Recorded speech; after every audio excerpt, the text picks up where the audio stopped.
Woohoo! Welcome back to the Holy Shiftball podcast, the show where we get real about raising your frequency one cosmic giggle at a time. I'm Bethany, your energetic best, alongside my cosmic sister, Sharon. Hi, Sharon. Hey, Bethany, how are you? I am absolutely great. How are you? I am really, really fabulous. Can you, before we bring on our guest this week, who is amazing, what was your Holy Shiftballs moment? We'd all love to hear about that. Wow. Well, my Holy Shiftball was gaining awareness of energy within my body, how people and places and energy in my field. The energy, I had to really take a step back and see, what was this feeling for me? Was it wonky, wild, or was it, growth and transformation? So yeah, and being aware of what I was feeling without allowing my mind to make it right, and just being present and seeing how the energy felt within my reality. So yeah, that was my Holy Shiftball moment. About you? Wow, that's pretty amazing to have the awareness that without making it right or wrong and just observing. Because really that's where true clarity comes from. It's in the observation, not attaching a right or wrong, negative or positive emotion to it. My Holy Shiftball moment this week was life-changing. Sometimes life hands us moments we can't fix or control. Moments where we're forced to simply stand by and watch someone that we love go through pain. And no matter how strong, how wise, or how capable we think we are, there are times when all we can really do is love them. Love feels like the most powerful thing in the world, and it is. But in those moments, it can also feel heartbreakingly small. You want to take away their pain. You want to carry it for them. You want to make it make sense. But life doesn't always give us that option. So instead, we love harder. We hold space. We breathe with them. We remind them and ourselves that even when we can't change what's happening, love is the change. It's the thing that softens the unbearable, the thread that keeps us human when everything else feels impossible. And that's the shift, really. It's realizing that love may not fix everything, but it's the reason we keep showing up anyway. So yeah, that was my Holy Shiftball moment. Was just, it's all love. Wow, Sharon, thank you so much for sharing.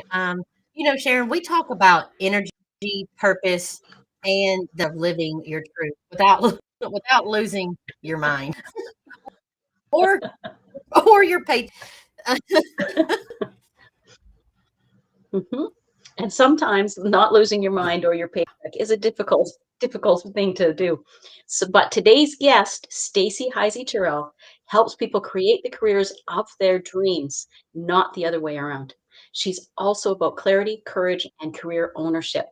And we are ready to dive in with Stacy. Welcome to the show, Stacy. It's great to have you on. Yay! Thanks so much for having me. Oh, we're really excited for today and glad you could join us. So Stacy, can you tell us what your Holy Shiftball moment was, the moment that changed everything for you? Yes, my Holy Shiftball moment came about 3 years ago when I realized I just can't stand to have one more boss. I can't do it. I've been in corporate America my entire career. I worked decades in human resources and had been taking a little break, doing some consulting and interviewing at positions. And each interview was just such a drain. I just couldn't do it. So I didn't know what to do, right? Like, what else do you do? I had to work. And Exactly. I met a career ownership coach who changed my life. And now I get to do the same for others. We spent a lot of time on defining my goals and then finding options and exploring those options, doing lots of research for what were options beyond the traditional job that might fit my goals, fit my needs.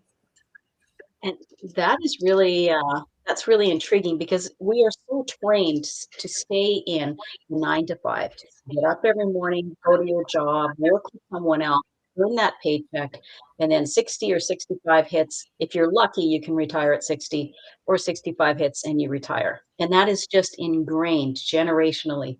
And so for those of us who choose a different path, it can be really daunting. And there's not always the support because people have you pegged. Oh, I think this is what you should be doing with your life because this is what you're good at. This is what we think you're good at. Mm-hmm.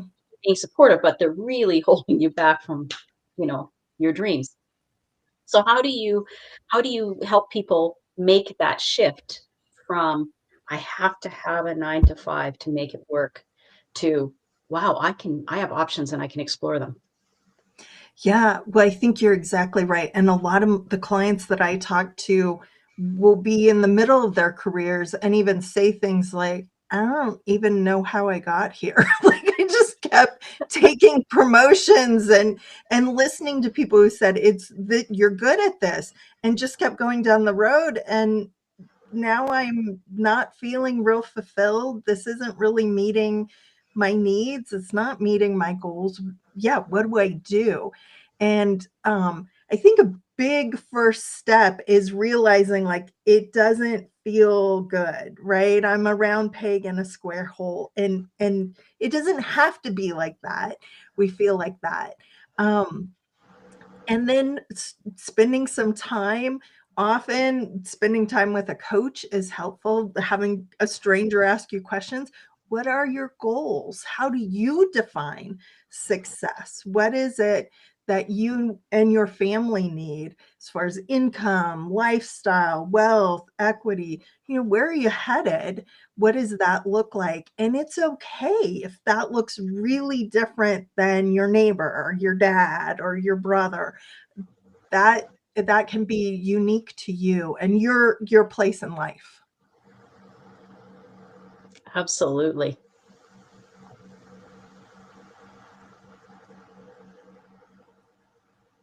Bethany, you're muted. Bethany, we can't hear you.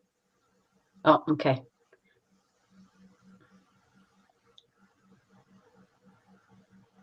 Nope. Oh, we're having a couple of technical issues today, but that's all right. We're divinely guided.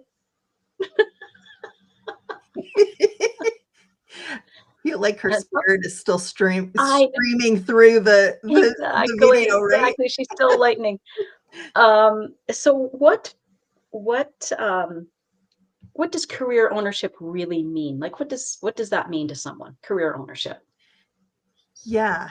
Well, often I think we look at jobs, what jobs require of us.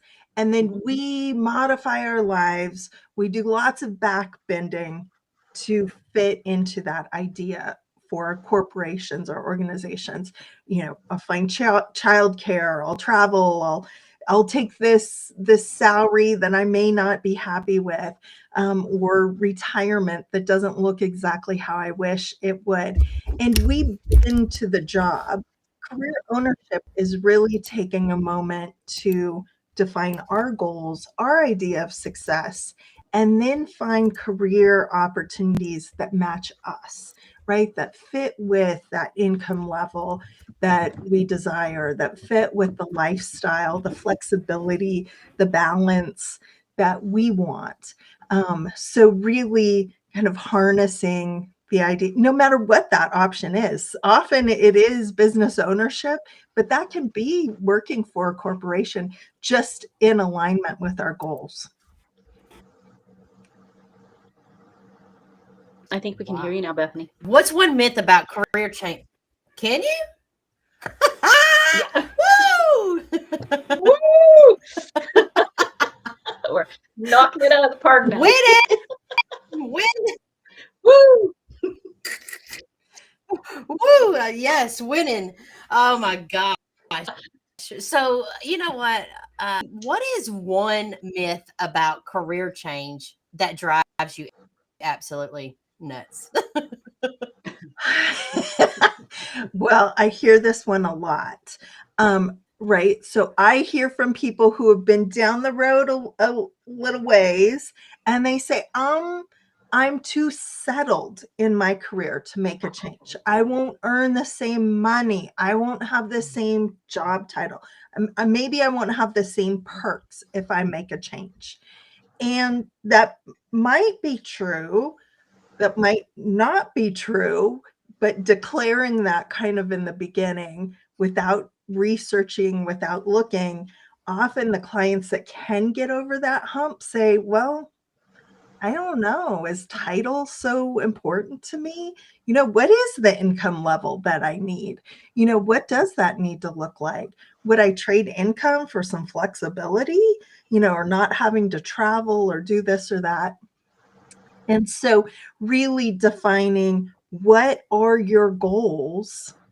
If your goal is the salary and the title, yeah, maybe a career change isn't for you, but kind of that declaration out of the gate frustrates me. Like, open your mind, there's lots of options. A lot of times we don't know what's out there till we start looking, start bumping into people. And then that's when often the magic happens, right? And we get ideas.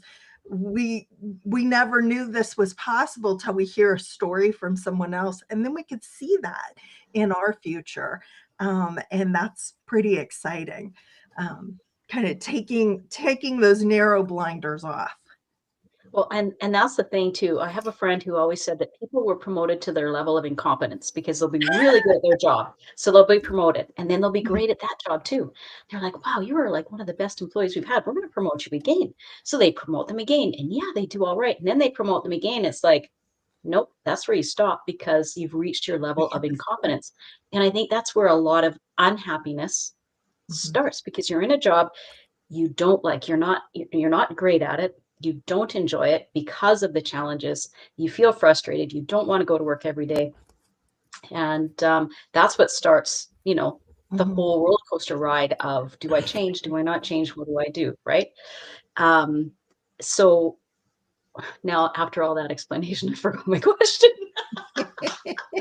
I wish you couldn't hear me right now. Well, Stacy, Go ahead, I've got a question. Okay, Stacy, how many of your clients you see are absolutely, stuck in the mindset and unable to connect the heart, allowing them to really step into the purpose? How many are you seeing? A bunch of that? And if so, how do you guide them to maneuver out of the mindset and to step into the heart? Yeah, well, I think for a lot of us, that's just how we're trained, right? Like we've been programmed since birth, right? Yes. To listen to our authorities, to follow along, keep our heads down, you'll find success, right? Work, work, work, work, work. And for those guys that kind of are doing that and are like, I am not as successful, I'm not fulfilled, I'm not happy with my impact, that that that's the first glimmer of awareness. But then a lot of times it's, this is really scary. People in my life think I'm nuts, right? For making a change. I have a coach friend who explains it. When you were a little kid laying in bed in the dark, you knew that there was a monster under that bed. Like, you know that there's a monster under the bed. You don't want to get out of bed. You know he's under there until you're brave enough to shine the flashlight and then realize there's nothing under the bed, right?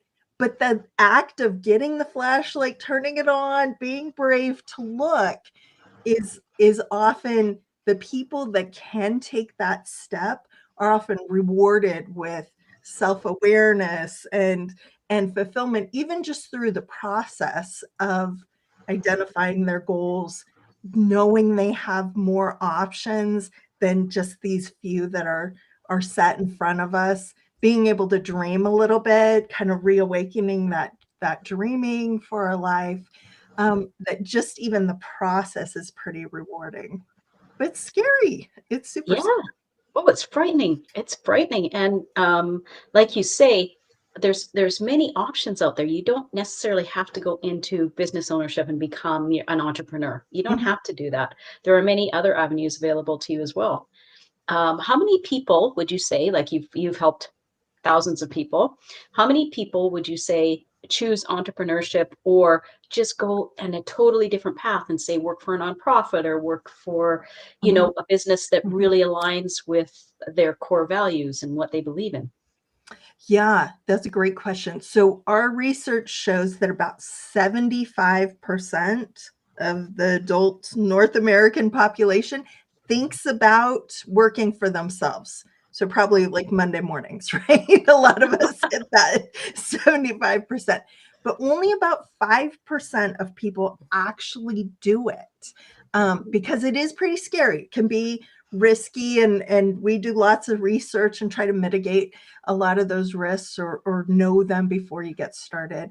But for a lot of folks, just what you said, Sharon, thinking about a job position or even taking on an additional job of volunteering at an organization where they get to exercise some creativity or see impact, taking on kind of a part-time business so they could try it or kind of mess around with that, often is an outlet that makes your day job not so bad, right? And it doesn't have to fulfill all your needs. You could have other avenues, just like we have lots of friends, right, that do different things for us, and activate different parts of our minds.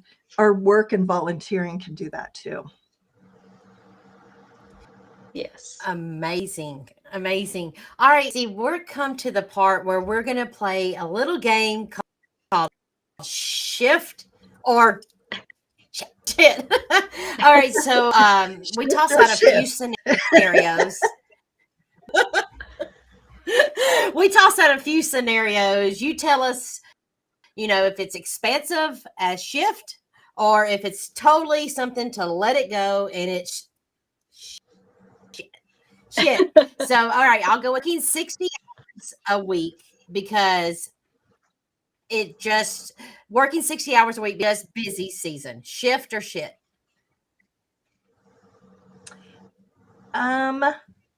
I think, sometimes we hit those seasons, right? As a business owner, sometimes I work some weekends or evenings.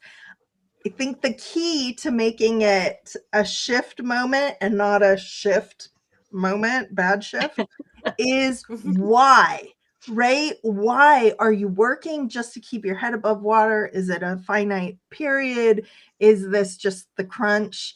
Or is this the daily expectation and it's grinding and you're missing things that you don't want to miss? So is it worth it? Is it fit in your goals? Does it help you get to where you're going, or not? Is this really just wearing? So I hedged on that one. Great point. That's a great point. Okay, Stacy, everyone should have a side hustle. Shift or shit?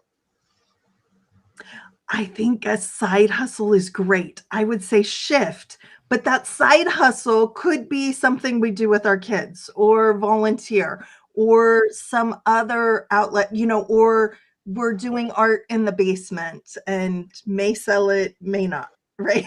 Maybe that's Christmas presents. But I think that's great because our brains need lots of outlet. Yes, shift. Oh, awesome. All right. All right. Staying in a toxic job for the shit or shift. Shit. Yeah. Again, this is like a limiting belief, right? That this is our only option to get benefits. There's only one way. And that's just not true. We know that that's not true. And so taking some effort to find out what else is possible, how other people enable that in their lives often is extremely empowering, right? We don't have to suffer in these situations. Again, might be a short term to get you to your goal, but you should be moving towards a goal, right?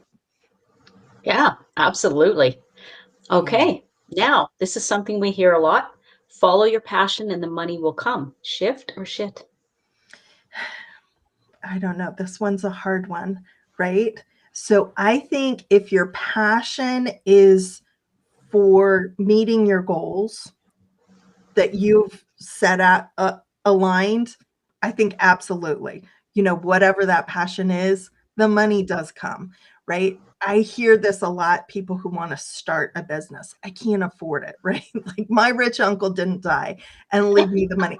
Yeah. But amazingly, like when you really want something and are really focused on that and are working towards it, you're finding new doors to knock on and new opportunities. And a lot of times that aligns.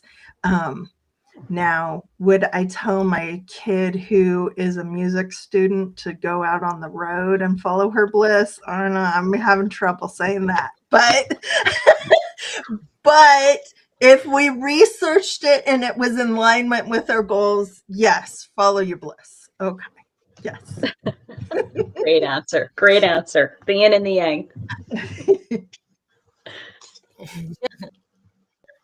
All right. Saying yes to every because you don't want to disappoint. Shit or shift? Shit. That might be a sign you're in one of those toxic environments, right? Or that your employment's so tenuous that it's probably producing a lot of anxiety. So sometimes saying yes and being open to those new projects builds your skills, gives you more exposure, builds your network is really good. But if that then requires that 60 hours, 70 hours, 80 hours a week all the time, that's not healthy. Yeah. Time to rethink or re-examine. What would happen if you said no? Would you be okay with that? What does that tell you? Yeah. Yeah, that's a great Yeah. question to ask yourself. What would happen if I said no? And am I okay with it? Mm-hmm. Mm-hmm. That's a really good lesson for everybody right there. Okay, so this is something we hear from people all the time online. You can have it all. Just manage your time better. Shift or shit?